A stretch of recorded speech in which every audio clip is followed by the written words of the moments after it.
Hermanos, que Dios les bendiga a ustedes en esta mañana. Amén. Nosotros asistimos a la primera iglesia metodista libre aquí en la en la Essex, perdón. El pastor Luciano Taveras está allá.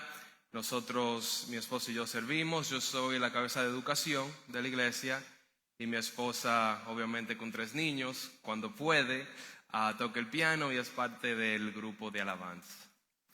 Quisiera primeramente agradecerle al pastor Rosario por su invitación aquí hoy. Vamos hoy a ver los versículos 16 al 18 del capítulo 3 de Juan. Y vamos hoy a hablar del Evangelio, las buenas nuevas que Dios nos manda a compartir. ¿Quiénes de aquí conocen el Juan 3:16? ¿Quién lo conoce? ¿Quién me lo dice? Vamos a ver, pastor. ¿Quién me lo dice? ¿Quién se para y me lo dice? Marizán.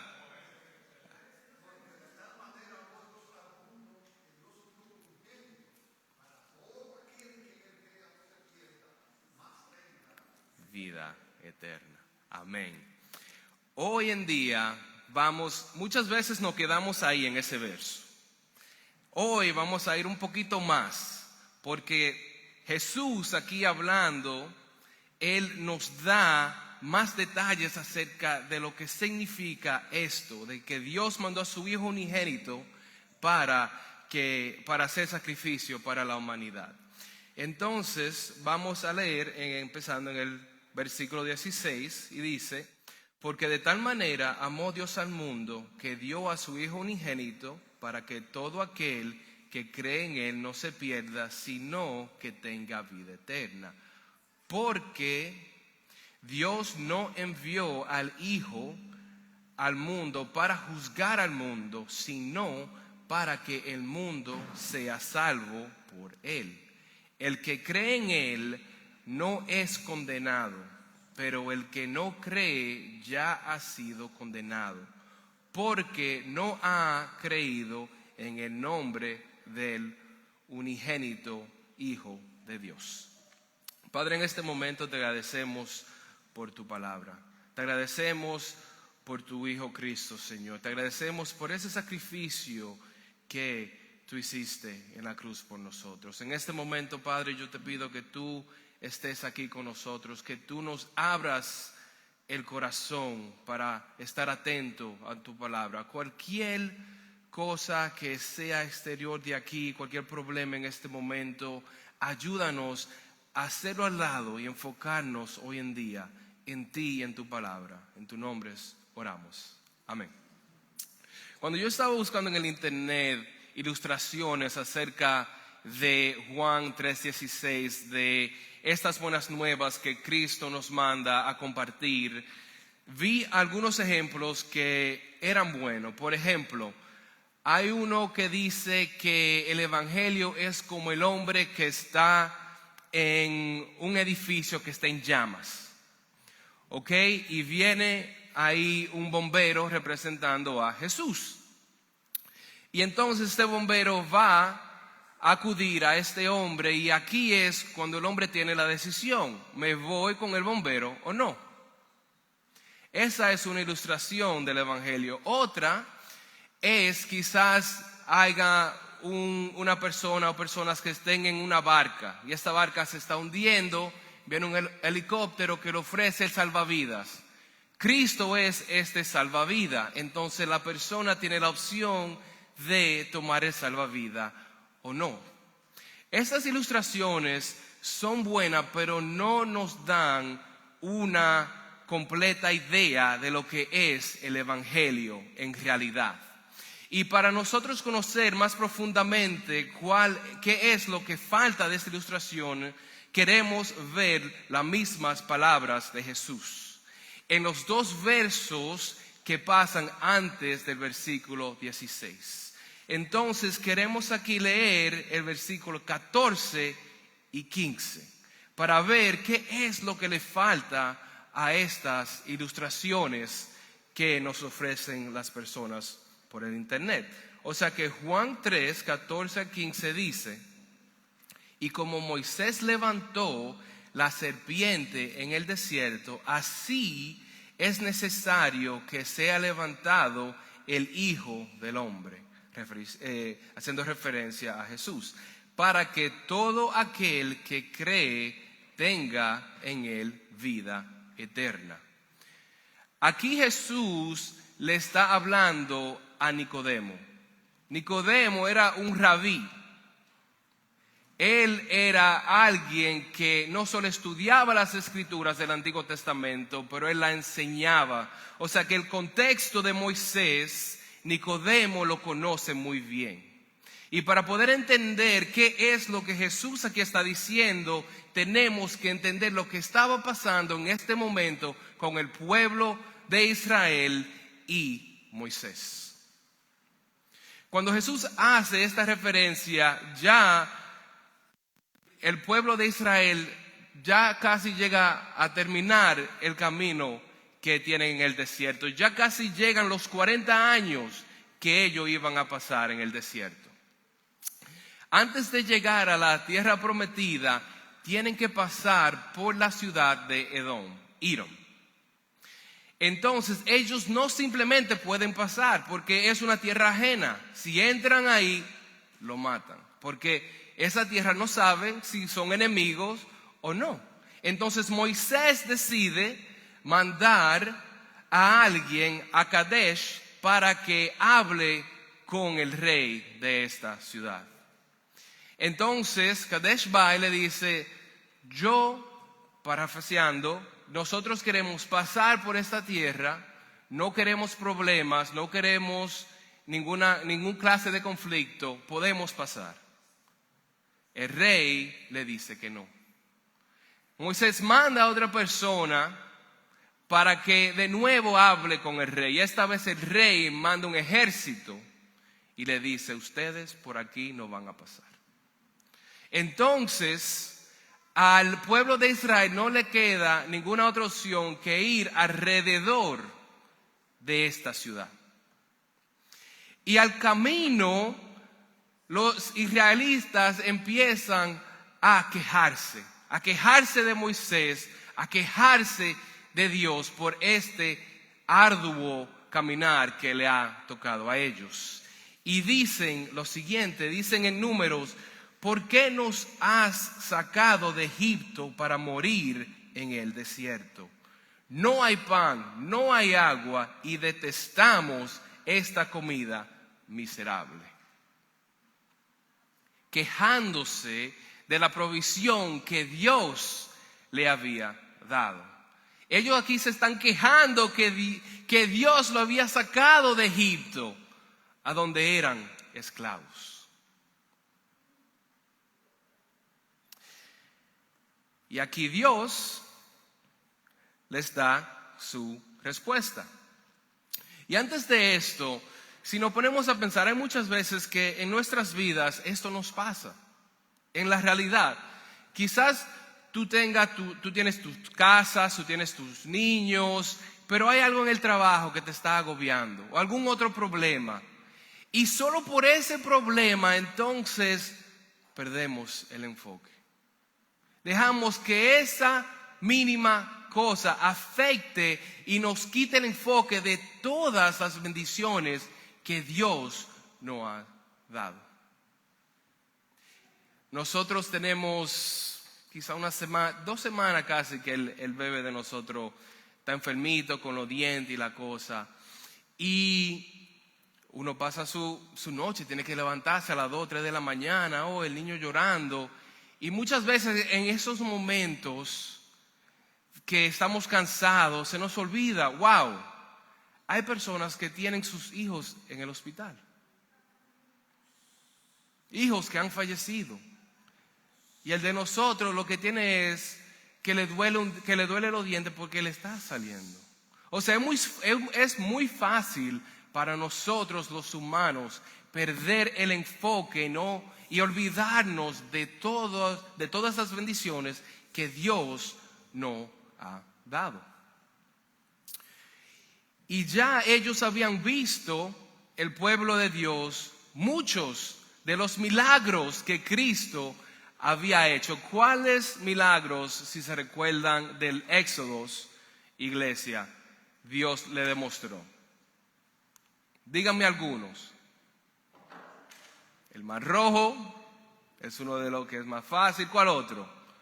El maná que cae del cielo. ¿Perdón? No la escucho. La carne, porque se quejaron también del pan. Queremos carne, Dios te da carne. No hay agua, Moisés le da a la piedra y ahí sale también el agua. O sea, ellos han visto cómo Dios había trabajado en su vida y como quiera aquí se quejan. Se quejan de Dios. Pecan contra Dios. Y en este momento es que Dios manda serpientes venenosas para el campo donde están el pueblo de Israel. Y leemos en Números que muchos mueren porque están sido mordidos por estas culebras. Y entonces, ya cansados de tantas personas que se están muriendo, entonces en Números 21, del 7 al 9, ya se arrepienten de sus palabras. Se arrepienten de este corazón de esos sentimientos que tenían contra Dios. Y dicen, entonces el pueblo fue a Moisés y le dijo, hemos pecado porque hemos hablado contra el Señor y contra ti. Intercede con el Señor para que quite de nuestros lados estas serpientes. Y Moisés intercedió por el pueblo. Y el Señor dijo a Moisés, hazte una serpiente ardiente, venenosa, y ponla sobre un asta, un palo, vamos a decir, ¿ok? Y acontecerá que cuando todo el que sea mordido la mire, vivirá. Entonces Moisés hizo una serpiente de bronce y la puso sobre el asta. Y sucedía que cuando una serpiente mordía a alguien y éste miraba a la serpiente de bronce, vivía. Algo interesante aquí es que el pueblo le pide a Moisés que interceda por ellos con Dios y que quiten la serpiente. ¿Es esto lo que pasa? No. Dios no saca la serpiente del medio de ellos. En vez, Él le dice a Moisés, hazte una de bronce. Y cuando ellos miren a esta serpiente, pues entonces van a ser salvos. Esta es la ilustración que Jesús le da a Nicodemo. Esta historia a la que Jesús nos señala revela lo que falta de estas ilustraciones que vimos al principio. ¿Qué es lo que falta? Es que así como el pueblo de Israel, nosotros fuimos lo que causamos el problema en que está la humanidad hoy en día. O sea, el hombre que estaba en ese edificio que estaba en llamas, a él le habían dicho antes que no se pusiera a ver televisión cuando estaba cocinando. Y en un descuido tenía algo en la cocina, se le olvida, él mismo fue que causó esas llamas en ese edificio. Asimismo como la persona que se está hundiendo porque el barco se está hundiendo, a él le habían dicho que ese bote no estaba apto para salir. O sea que aquí Jesús le está dando una ilustración a Nicodemo de el caso que pasa con la humanidad, que nosotros mismos, y lo vemos en Adán y Eva, fuimos que causamos este problema. No Dios, sino la humanidad. Entonces, Otra cosa interesante que vemos aquí con el pueblo de Israel es que Dios no le quita la serpiente, entonces ellos tienen que enfrentar la causa de su pecado. Ellos mismos tienen que ver, tienen que mirar a esa misma serpiente que lo mordió, a esa serpiente tienen que ellos mirar. Mirar la causa, lo que causó el pecado que ellos mismos hicieron. Piensen en Cristo. Cuando Cristo está en esa cruz, cuando tú ves a esa cruz, a ese sacrificio, Cristo encarnando los pecados de nosotros, nosotros tenemos que enfrentar las consecuencias que nosotros merecemos por nuestro pecado. Interesante, ¿no? Jesús no solo salva a la humanidad en este sacrificio, pero Él encarna las consecuencias del pecado.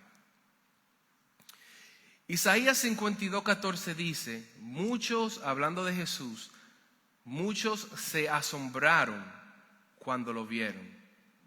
Tenía el rostro tan desfigurado que apenas parecía humano. Había dejado de parecer un hombre. Vale leerlo de nuevo.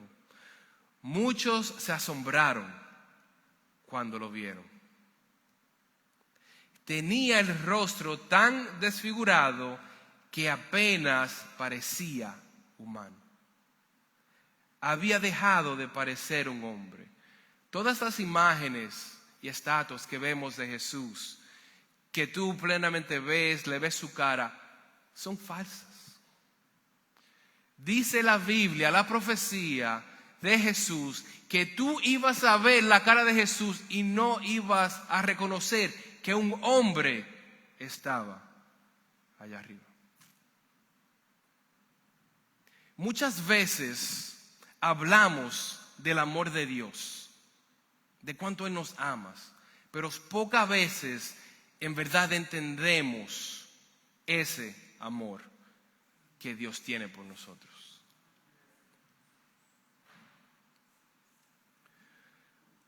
Yo pienso que cada persona en diferentes etapas de su vida tiene un verso que lo identifica, un verso que lo tocó.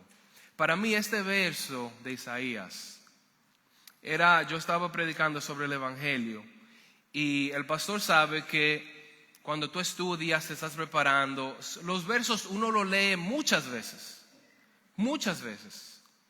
Y en ese momento yo predicando, el Espíritu Santo me dio una perspectiva diferente del amor de Dios cuando leía este verso. Me quebrantó, me dejó sentir, me dejó ver más profundamente ese sacrificio que Cristo hizo por mí.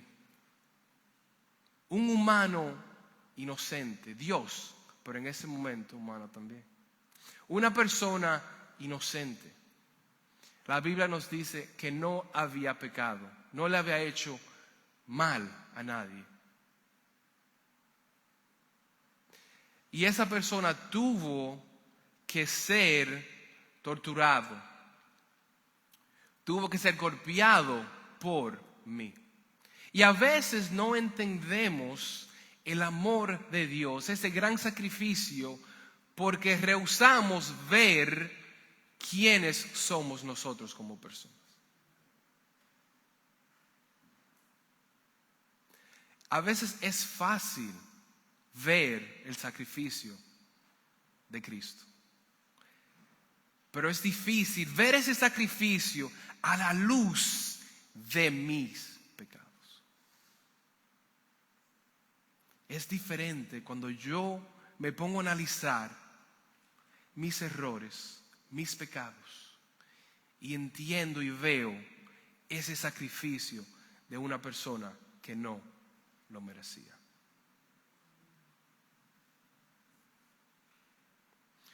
Pero Dios amó al mundo, dice Juan 3:16, que estaba dispuesto a hacer ese sacrificio por nosotros.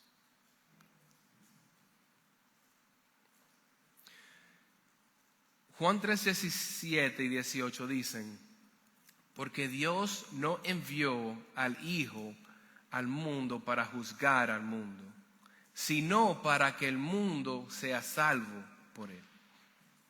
El que cree en él no es condenado, pero el que no cree ya ha sido condenado, porque no ha creído en el nombre del unigénito Hijo de Dios.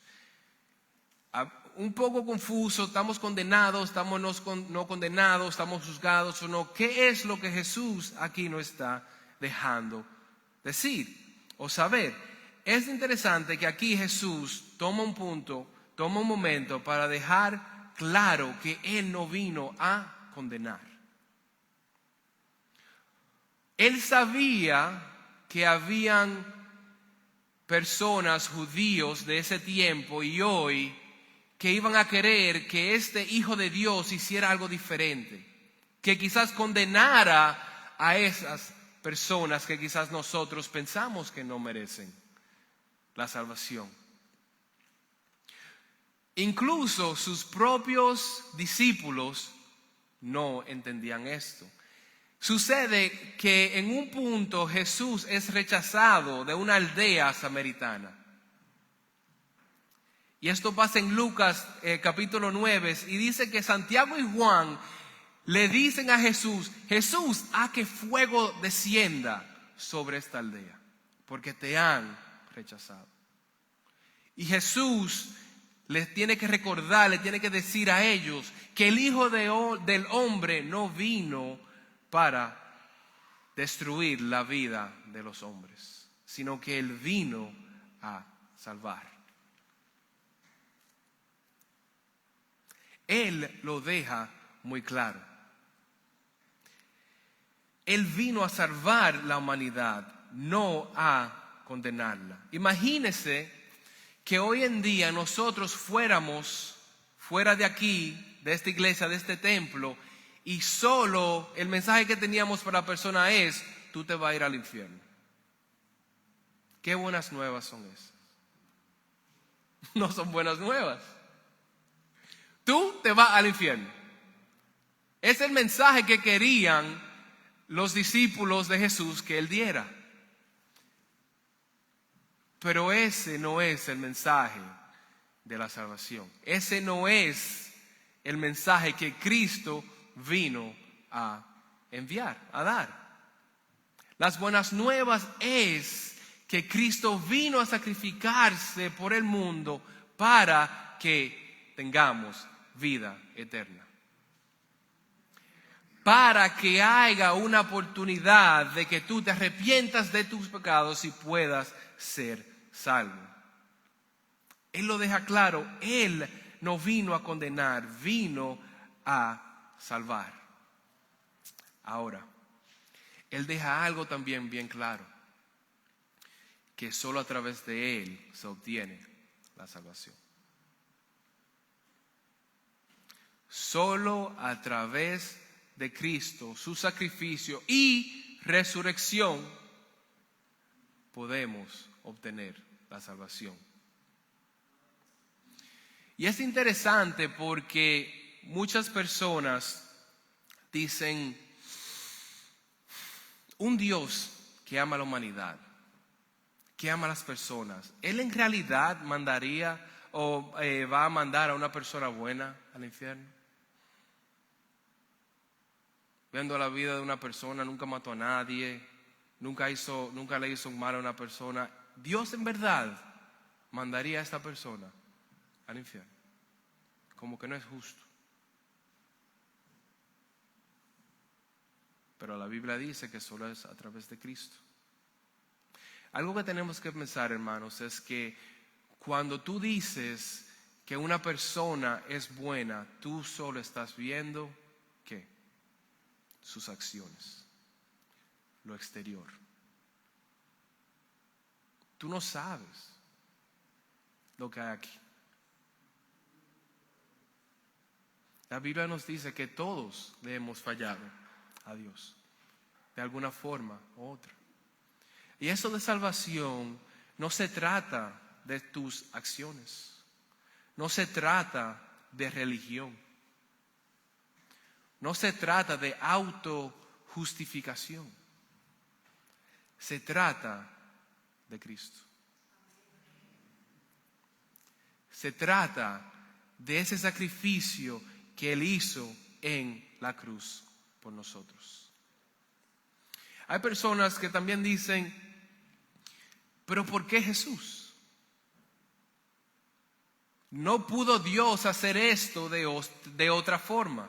¿Por qué tuvo que ser Jesús? ¿Usted alguna vez se ha preguntado eso? Entendemos el mensaje de la salvación, pero ¿por qué de esa manera? ¿Por qué tuvo que ser Jesús? La Biblia nos da la respuesta. Vamos a Romanos. Romanos capítulo 5, versículo 18 al 19. Dice así: es verdad, Pablo hablando, es verdad que un solo pecado de Adán trae condenación para todos. Pero un solo acto de justicia de Cristo trae una relación correcta con Dios y vida nueva para todos. Por uno solo que desobedeció a Dios, muchos pasaron a ser pecadores. Pero por uno solo que obedeció a Dios, muchos serán declarados justos. Adán, un hombre peca, por ahí viene el pecado, la condenación. Cristo obedeció cada mandato de Dios, vivió una vida perfecta. Y solo a través de Él somos salvos. Porque Él fue el único que pudo vivir esta vida sin desobedecer a Dios. Un hombre peca, condenación. Un hombre obedece, salvación. Como que tiene sentido, ¿verdad? Simple. Pero hay personas que ven esto y dicen que es demasiado simple. Le quieren poner reglas diferentes a Dios. Tiene que ser más complicado. Dios tiene que ver esto y lo otro para en verdad decidir. No. Por un hombre desobedeció, viene el pecado, otro obedece y por ahí viene la salvación. Primera de Corintios capítulo 1 versículo 22 dice: es ridículo para los judíos que piden señales del cielo, y es ridículo para los griegos que buscan sabiduría humana. La Biblia misma nos dice que para muchas personas este mensaje de salvación de Cristo va a parecer ridiculez. Porque ellos mismos, a través de su propio entendimiento, de su propia sabiduría, van a decir: no, tiene que ser de esta forma. No, tiene que ser de otra forma. Pablo lo vio. Los judíos querían más señales. Los griegos, más sabiduría. Tenía que ser más complicado. Y nosotros vemos que en la vida de Jesús hubieron personas que vieron los milagros que Él hizo. Y solo lo seguían por los milagros, por el pan que Él le daba. Y cuando ese pan ya no vino, ya yo no creo, se fueron por ahí. La palabra de Dios es perfecta. El humano va a ver este mensaje y va a querer añadir. Y usted como cristiano tiene que entender por qué Dios hizo lo que hizo. Porque allá afuera, es fácil aquí, pero allá afuera, cuando usted enfrente personas que le hagan preguntas, que le digan no, tiene que ser de esta forma, ¿qué usted le va a decir? Por eso es que es importante leer nuestras Biblias, entender lo que Dios quiere decir aquí y principalmente el mensaje que estamos llamados a compartir con los demás. Este mensaje, este sacrificio, solo lo pudo hacer Cristo. El versículo 18, ya casi estamos terminando, dice: el que cree en Él no es condenado, pero el que no cree ya ha sido condenado, porque no ha creído en el nombre del unigénito de Dios. Nosotros entendemos que va a haber un juicio final. Pero aquí Cristo está hablando de una condenación que ya ha pasado o que va a pasar. Hay un ejemplo que tú ves en las redes muchas veces y lo he visto usado, que hay una persona, está en una encrucijada. Un lado va para el infierno, el otro para el cielo. Esta no es la realidad. El humano que no conoce a Cristo, que ha rechazado a Cristo, está en el camino que va para el infierno. Ya usted está aquí, usted que no conoce a Cristo. Eso es lo que Jesús le está dando a entender aquí a Nicodemo, que todo humano que no conoce a Dios está en peligro de ir al infierno. Y que solo a través de Cristo vamos a ver esa salvación.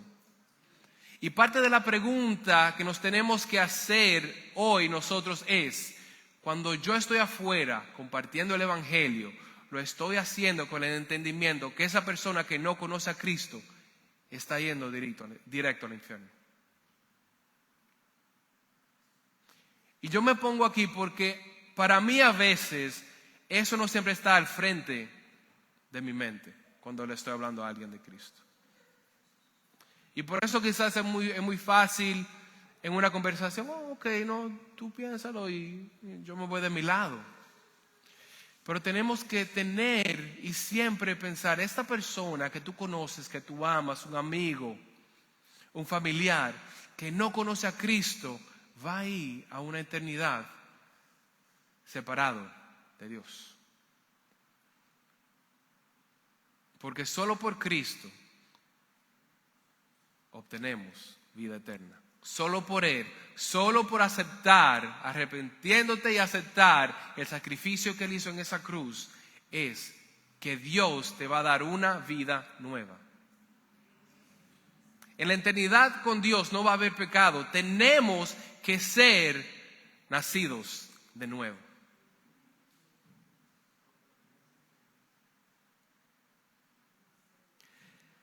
Algo que yo he notado en mí, que cada año que pasa que estoy en el Evangelio, es algo que lo tengo que trabajar, lo estoy trabajando.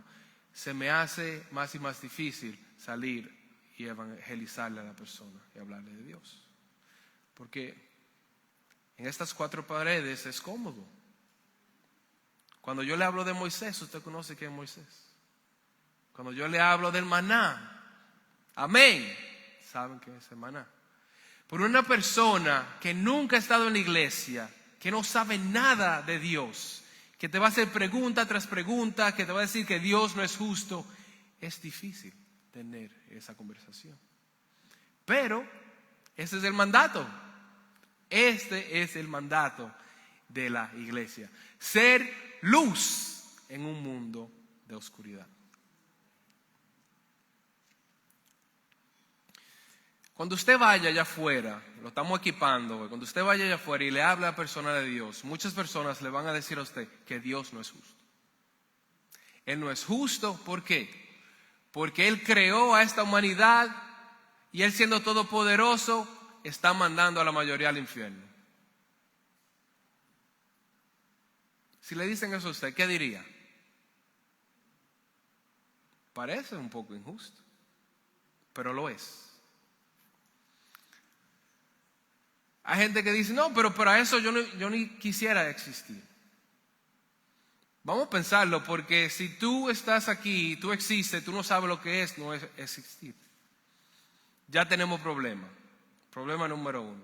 Tú no sabes si el no existir es mejor que existir. Segundo, el problema se lo tiran a Dios. El problema de esto del pecado es Dios. No, ¿qué aprendimos hoy? Fuimos nosotros que causamos este problema. No fue Dios, no me lo tira a Dios. Fue Adán, fuimos nosotros. Y pregúntele, ¿tú has mentido alguna vez? ¿Tú has robado quizás algo? Quizás hasta cuando chiquito. El problema no es Dios, somos nosotros. Dios solo hubiera sido injusto si Él creara la humanidad y no proveera a Jesús y no nos diera a Jesús como este sacrificio. Y usted le dice a esa persona, pero Él sí lo hace. Y ni era problema de Él, porque fuimos nosotros que causamos el problema. Fui yo que me metí en ese hoyo. Pero Dios, en su misericordia, en su amor, nos da a Cristo. Mire, hermano, cuando Adán y Eva en ese momento pecaron, ¿cuál es la consecuencia del pecado? Muerte. En ese momento, Dios pudo matar a Adán y a Eva y Él hubiera sido justo. Porque esa era la consecuencia del pecado. Eso era lo que el pecado merecía. ¿Qué Dios hace en su misericordia y en su amor? Él mata un par de animalitos, lo cubre, nos da a Jesús. No solo Dios es justo, Él es misericordioso. Interesante, ¿no? Quiero dejarles con este último verso que le va a enseñar qué tan justo es Dios. Romanos capítulo 3, 25 y 26. Dice lo siguiente. Pues Dios ofreció a Jesús como el sacrificio por el pecado. Las personas son declaradas justas a los ojos de Dios cuando creen que Jesús sacrificó su vida al derramar su sangre. Ese sacrificio muestra que Dios, pongan atención, que Dios actuaba con justicia cuando se contuvo y no castigó a los que pecaron en tiempos pasados, porque miraba hacia el futuro y de ese modo los incluía en lo que en ese tiempo presente harían. Dios hizo todo esto para demostrar su justicia, porque Él mismo es justo e imparcial. Y a los pecadores los declara justos a sus ojos cuando cree en Jesús.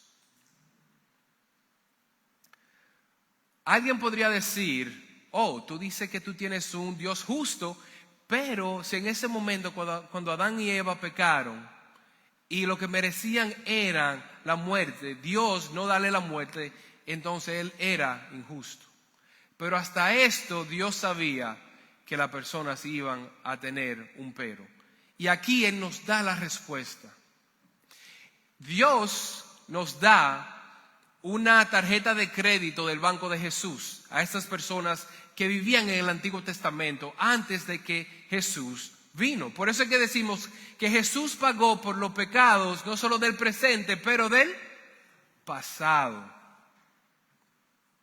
Y Dios en su misericordia solo lo cobra toda esa tarjetada que estaban dando en el Antiguo Testamento, todos esos pecados, el que lo cobra cuando Jesús muere en la cruz. Esta es la justicia y misericordia y amor de Dios. Y todo esto incluye el evangelio que nosotros hemos de compartir con los demás. Este es el gran amor que Dios tuvo por la humanidad. Es simple, pero también es complicado. Mire todo lo que hemos visto hoy, todo lo que Dios manejó, todas estas preguntas que Él sabía que íbamos a tener y todas estas respuestas. Si estudiamos la Biblia, aquí la vemos. Vemos el amor de Dios en la forma que Él hace sus planes, en la forma que Él estuvo con el pueblo de Israel, en la forma que Cristo viene y sacrifica por nosotros. Y lo vemos también en todas las misericordias y todas las bendiciones que Él nos da hoy en día. Hermanos, Dios es digno de gloria. Él es digno de ser alabado.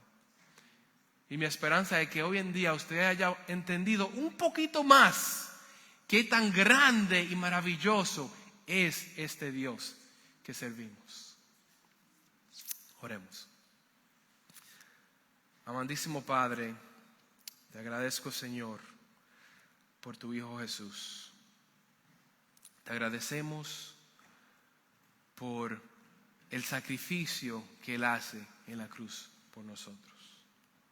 Y te pido, Señor, que tú cada día más nos des deseos de leer tu palabra, de acercarnos cada día un poco más a ti. Nunca te vamos a entender completamente, pero hay muchas cosas que tú nos has dejado para que te entendamos un poco mejor. Danos, Señor, ese anhelo de tener comunión contigo, de dedicarte tiempo a ti, de salir afuera, Señor, y ser la luz y sal de este mundo como tú nos llamas a ser. Gracias por tu amor, porque sin tu amor, sin tu misericordia, no estaríamos aquí hoy. Te amamos y te glorificamos. En tu nombre oramos.